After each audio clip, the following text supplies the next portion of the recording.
everyone, welcome to the YouTube channel of TriboNet. My name is Manoj. Today, in this video, let us learn about X-ray diffraction. Material characterization is one of the important aspects of the material science field, and there are various techniques for analyzing and identifying the material and its composition. One of the techniques which use the principle of X-ray diffraction in characterizing the crystalline materials is the X-ray diffraction technique. XRD is a non-destructive analytical technique used to identify the crystal structure, phases, and chemical composition of crystalline materials. In this figure, we can see a model of X-ray machine, XRD machine by BRAGG. Principle and application of XRD. XRD works on the diffraction of X-rays by atomic planes in a crystal. The diffraction pattern depends on the material's crystal structure and the penetration depth of the X-ray beam. Application: it is used to determine crystalline phases, lattice parameters, crystal orientation, crystallite size, and residual stress in the materials. Working principle of the XRD.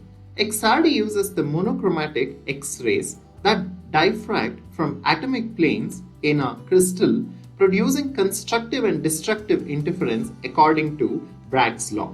The resulting diffraction patterns is analyzed to determine the material's crystal structure, phase, composition, lattice spacing, and crystallographic orientation. Here in this figure, we can see the schematic representation of XRD working principle.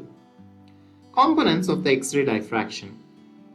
X-ray tube, that is, it generates a monochromatic X-rays by accelerating electrons onto a target, producing the X-ray beam for diffraction. Sample holder, it holds and rotates the specimen to achieve the desired orientation for accurate diffraction measurements.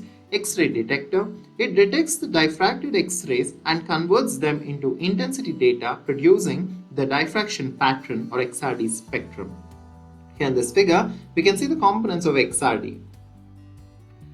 BRAGG-BRENTANO configuration. Most common geometry for powder XRD, providing the high resolution and high intensity diffraction data through parafocusing geometry. What is the working principle of this? That is, the X-ray source, sample, and detector move in coordinated θ-2θ arrangement, ensuring diffracted X-rays are focused onto the detector for accurate phase analysis. Here in this figure, we can see the incident X-rays, diffracted X-rays, and the sample, and how the angles between the incident and diffracted and the sample holder is placed. And this is a schematic representation of BRAGG-BRENTANO configuration. What are the advantages and disadvantages of XRD? The main advantages of this technique is that it is a non-destructive technique and requires a small amount of sample. It helps in identifying the phases and not just the elements, also information about crystallinity, crystal size, and the orientation can be obtained.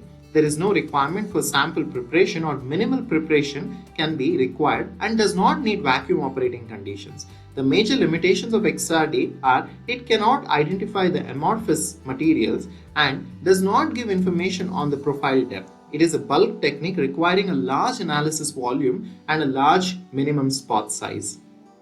These are the references for the information provided in this video. In this video, we understood the introduction to X-ray diffraction or XRD, the principle and application of XRD, working principle, components of XRD, BRAGG-BRENTANO configuration, advantages and disadvantages of XRD. Thank you for watching this video, and to get more details on the topics related to tribology, follow us on our social media pages on Instagram, Facebook, LinkedIn, and do not forget to subscribe to our YouTube channel TriboNet. Also visit our website on www.tribonet.org.